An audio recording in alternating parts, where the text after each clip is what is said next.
Hi, this is Mayor Phil Kramer. Because there's some confusion over how we're voting, and certainly it's a different way of voting than typical, I thought I'd do a little video on the little ins and outs of it.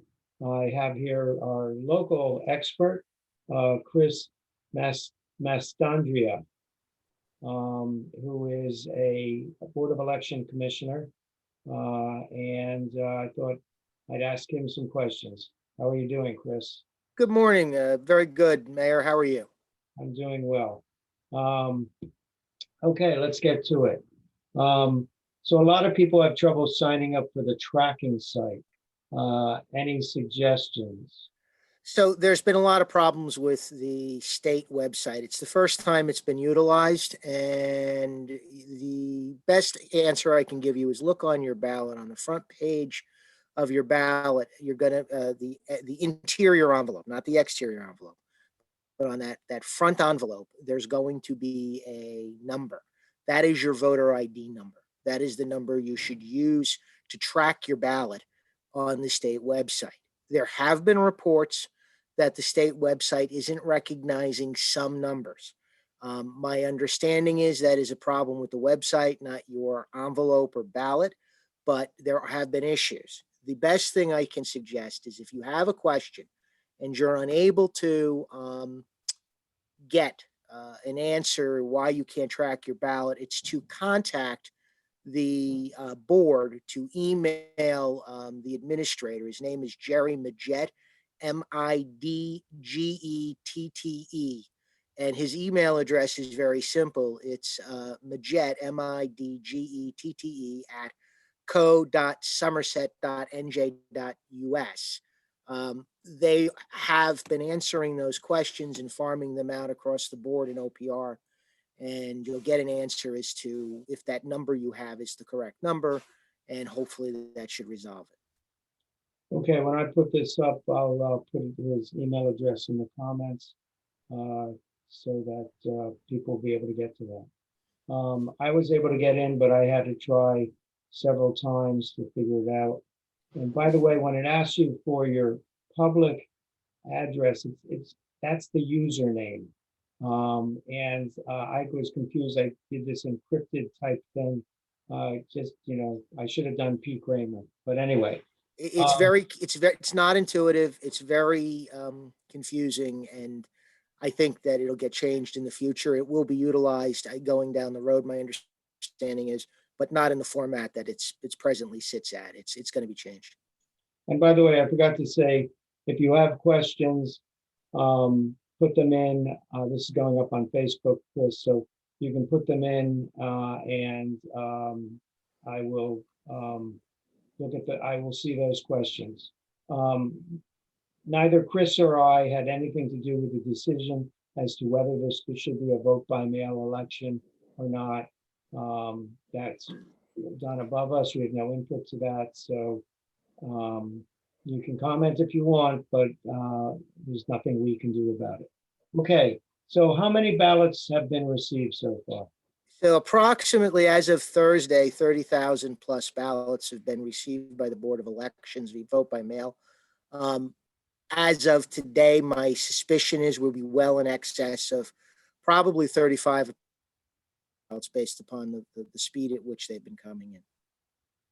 Okay, so, and the clerk said the other day on a video that we did that there's about 250,000 active voters, so 250,000 got their ballots. As of right, registrations are still occurring up until October 13th and are still being added. We have 3,000 registrations still to process as of Friday. And we have 252,000 registered voters right now in Somerset County. So we'll have at least 255,000, and we are getting 1,000 registrations every couple of days coming in. So if you are not registered to vote, you can still do that up until the 13th and go on the state website and do that. Right, and people should have received their ballots by now. So if you're watching this and you've not received your ballot, you need to get in touch with the county clerk. And I will put up his email address as well. So are more coming in by mail or by Dropbox? You know? We're receiving large numbers both by both means. Uh, as of now, a lot of people are using the Dropboxes. I highly recommend the Dropbox. We're picking them up every day. They're collected by two public workers, one Democrat, one Republican. It's very secure. It's actually, there's an internal box that is a one-way system. The mail's been good too. We've been getting thousands and thousands of ballots through the mail, but we're receiving about 50-50 split from what Jerry has told me. But Okay, the drop boxes are very safe, and I personally used one, and I think it's the best way to do it. sure, that's how I voted too. Is the county Dropbox, the one at the county seat, more popular than others? No, we're getting a lot. I mean, people are going to their local municipal building. There's a list on, if you don't know where your Dropbox is, you can just go to the Board of Election website. They're in 13 different towns throughout Somerset County. Many of the larger towns have one in the municipal building. Franklin has one, Hillsborough, Montgomery, Branchburg, Bridgewater. The one at 20 Grove in Somerville has been very popular. We are also open to take ballots in the atrium at 20 Grove. So if somebody really wants to drop the ballot off, they can go to the atrium at 20 Grove and hand a ballot to one of the workers, the clerk's workers there, and have the ballot signed in. But you're going to walk right past the drop box that we empty literally every day in the morning. So I recommend just dropping it off. But some people have decided they wanted to give a handoff, and you can do that as well. We're not getting a lot that way, but we are getting some. Okay, great. And yes, there is one at the municipal building in the circular, the semicircular driveway right in front of the municipal building. Red and white, stainless steel. It's hard to miss. Got a big sign up next to it. What is the process once the ballot's received? So the ballot is basically brought back to our office, and then it's logged in on the day. So there's like, if you pick, we picked it up on October 11th, all the ballots on October, from October 11th will get processed before the ballots from October 12th. It's scanned in, and that's when it shows up in the system as the ballots having been received. There's a barcode, we scan it, it then registers the ballot as having been received. From there, the ballot is taken, and later on, we're not doing that at the same time. It actually is a more time-consuming process, but the ballot has to be processed through, meaning we have to check the certifications, we have to look at the signatures, and once that is done, ballots that don't have any questions and were properly completed are then put in a pile to be counted. Anything that has a question mark to it is then presented to the commissioners as a question ballot. There are 4 commissioners, 2 Democrats and 2 Republicans, and we review the ballots using a set of criteria that we have developed over the years. And almost always our decisions are unanimous as to whether to accept or reject the ballot. So that's the process. We first scan it in. That's when the system shows it's received. And then from there, we go through the review of the ballot. Great. What's the backlog? 5 days, give or take. 5. We're receiving a greater number of vote by mail ballots than we've ever received in the past. For the primary, we processed 52,000 vote by mails and about 8,000 provisionals. We expect to, which would be 60,000 total. We expect to triple that volume with this election. So as a result, we're about 5 days behind in scanning them in and starting the processing of them. But we will be counting earlier, and we're receiving additional help. So we hope to clear that backlog by the end of October. Good. You anticipated my next question. So what if a signature is missing? All right. So there's a couple of things. If you fail to sign your certification, we send you a cure letter now, meaning you get a letter in the mail, and actually the law says you're supposed to get a phone call and an email as well. And what the letter says is you're missing your signature, or actually if the signature has been questioned, if it just doesn't look right. And we give the voter almost every benefit of the doubt, but some of the signatures just don't look like what's on the rolls. And as a result of those signatures being not Correct. We send a letter, and that letter actually tells you how to fix it. So you're going to send your driver's license number in. You're going to send a number of different things. Sorry, a dog just came out. A number of different things. You can do it a couple of different ways, but the letter will instruct you as to the time you have to complete it. The letter will instruct you as to how to fix it. And again, give you a couple of choices. Usually the easiest is give us your motor vehicle driver's license number. There's also another certification form you can fill out and send it back to us. I want to say the timeline's 14 days, but it's actually in the letter. They changed it when they passed the law, and they made it a little bit longer for people to cure their ballot. So follow the instructions on the letter if there's a question. Excuse me. You already answered what if the signature doesn't match. When a ballot is accepted, is the vote counted at that same time? No. So generally, historically, the law was that we could not count a ballot before Election Day. The only time a ballot is ever open prior to the election is to check to see if a certification is inserted into it. All right. So some people take off their certification pages. Do not do that. Where it says do not detach, do not detach. But a surprising number of people take that certification page off and stick it inside their secrecy envelope. The ballot has to be returned with the certification and inside the secrecy envelope, or we can't count the ballot. If we're missing a certification, if the certification is not properly filled out, if the certification is not properly filled out, then we can't count the ballot. And if we're missing a certification, we can't count the ballot. So as a result, don't do anything with that certification. It has to be attached and has to be there. When we count the ballots beginning this year on October 28th. Now, nobody's going to know what your ballot is. Your ballot remains secret. At some point, the ballot is separated from the secrecy envelope and the certification and is put in a pile to be counted. They're machine scanned for the most part, except for ones that can't be accepted because people made stray marks or they had a write-in candidate, and then they'll be hand counted. But starting October 28th, we will begin counting the ballots for 3 days prior to the election, and then on election day till 11 p.m. And then every day thereafter, we will continue counting the ballots, vote by mail ballots, until we have completed the vote by mail count. So we anticipate, and because of the way we are accepting ballots, we can accept ballots up till November 10th, 7 days after the election under the new law. So if the ballot is postmarked by election day and we get it before November 10th, we will count that ballot up till November 10th. So we'll be counting vote by mail ballots that we receive at least until November 10th. But you can't put something in the Dropbox on November 4th.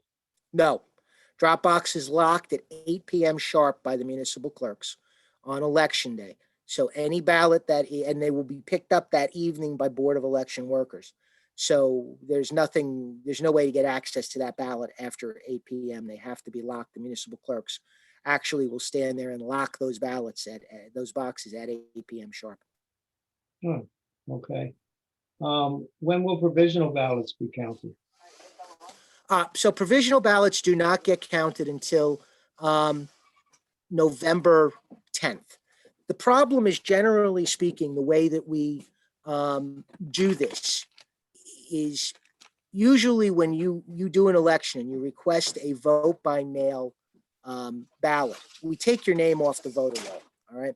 And that's one of the reasons why the traditional election, the governor decided we couldn't do it, is because the vote by mail, when you request it, your name comes off the roll. And if you show up at a polling station and your name's not on the roll, you get a provisional ballot and you vote by provisional ballot. Provisional ballots will be counted. People have a lot of misinformation. They're not saved until, and unless there is some type of close election. That's not what happens. We count them in New Jersey regardless of how close the election is. But we can't count them until we know that no vote by mail ballot was returned by that voter. So we actually have to check to see whether the vote by mail ballot we sent you was in fact returned. And if it wasn't returned, then obviously the provisional ballot is counted. If it was returned, you voted twice, you can't do that. That's bad. I don't care what anybody your hearing says. You can't do that. It's illegal. You should not go to the polls if you've already returned your vote by mail ballot and cast another provisional ballot. We will not count it, and you will get a nasty gram from the prosecutor's office on that point. But we wait till the 10th because that's the last day we know whether those vote by mail ballots have been received into our system, and we know whether you voted one. If you haven't voted one and you wanted to vote at the polls, then we'll count that provisional. We go through basically, by the way, the same process to count the provisionals that we do through the vote by mails. We check your signature, we check the certifications, and if it clears, they're then tallied in exactly the same fashion. So I'm telling everybody, I know there's a lot of people who think it's better to be there. You're better off dropping your vote by mail in a drop box. It's the same thing, and we'll get it done faster, and it'll make everything easier to process. And more social distancing. Yes. And the other thing people are saying is, what about the machines? There will be machines available for people with specific disabilities.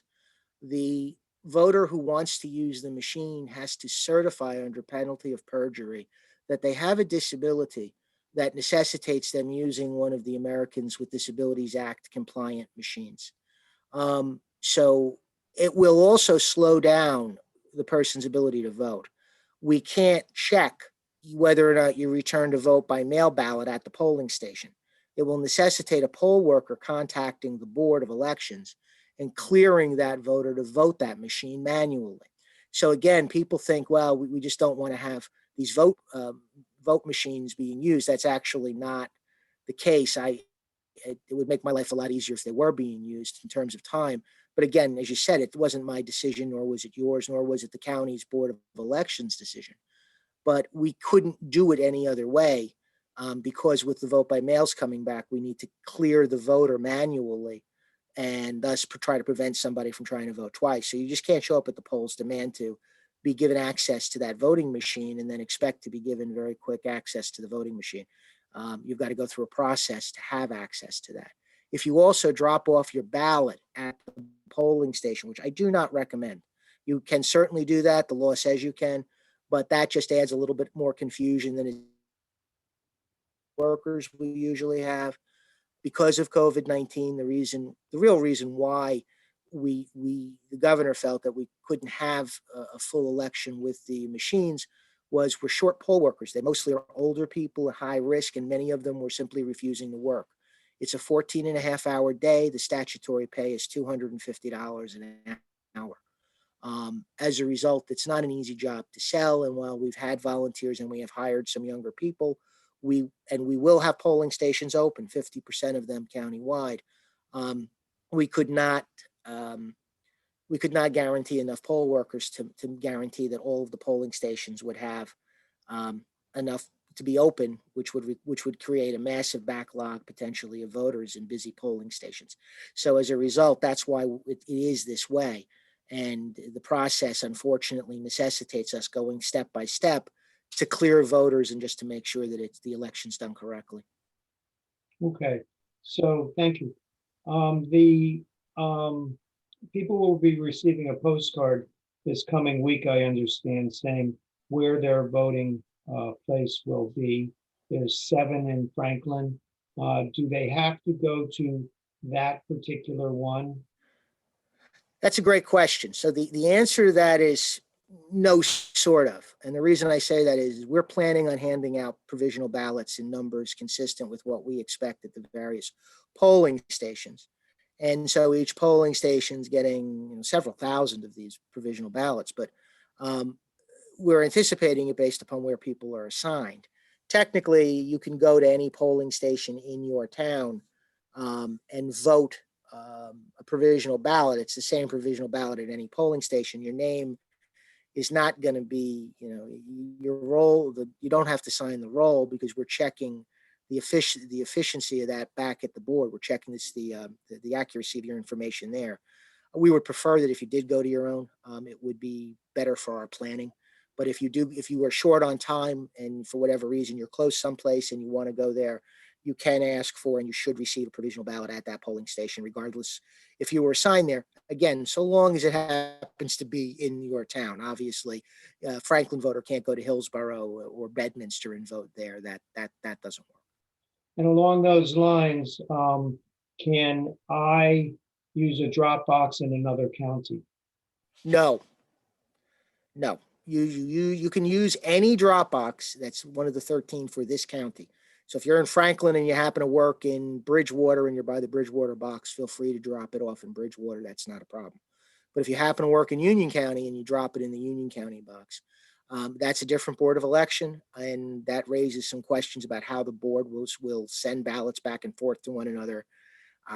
Don't do that. That's going to create problems, and then that will come to us as a questionable ballot because it will have lost potentially what they call chain of custody, and we'll have to make a decision as to why if we should count that. And I don't think that you want to be in that spot, so just don't do that. Okay. And if someone detaches the do not detach, is there a cure for that? There are two things you can do. The first thing is you can always call the clerk's office, or they have a table in the atrium at 20 Grove. You can go over if you must, and they will send you a replacement ballot. It doesn't take very long, and you'll get it pretty quickly. Or they'll give you one there in the lobby in the atrium. The other thing you can do, and some people get nervous about this, is take that certification and stick it in the either the secrecy envelope or in the exterior envelope. Like I said, there are two envelopes that are present. The first is the outside envelope. What you do with your ballot is you fill it out, you put it into the secrecy envelope, which is the interior envelope. You have to have the secrecy envelope. We don't want ballots without that. We can't count them. We're not counting them because everybody knows who you voted for, and the ballot's open to being, mishandled. So put it in the secrecy envelope. You can take that detached certification and put it in the secrecy envelope. We will open the secrecy envelope at the board, the commissioners, and look to see if the certification's in there. If we find a certification and it's properly filled out, the ballot will be counted. You can also put that certification in the exterior envelope, which is the envelope that you put your secrecy envelope in, that you send back to us. If we find the certification there, we will also count the ballot. So you can do either of those things. Okay. And the clerk told us at the last video that there are safeguards and procedures so that if you have a mail-in ballot, you call and ask for another, both of them aren't going to be counted. That's correct. That's absolutely correct. Hold on, I'm sorry. Can you go back in? I'll be in 2 seconds. Yeah, we're actually wrapping it up now. So the answer to that is, I'm sorry. Could you ask the question again? He kind of. Don't try to think. Don't think you're going to fool the system by asking. No, you won't. So they're marked duplicates, and we know when we scan it in whether you voted the duplicate or you voted the original. Vote the original, vote the duplicate. Either one's fine. Vote both, and again, you will get a call from the prosecutor's office asking for an explanation. Great. All right, Chris, thank you very much. I think that wraps it up. And I'll be contacting you next week, and we'll see if there's any updates. Thank you. Have a good one. If anybody has any questions, they're always free to contact the board, and we will try to get them an answer. Thank you.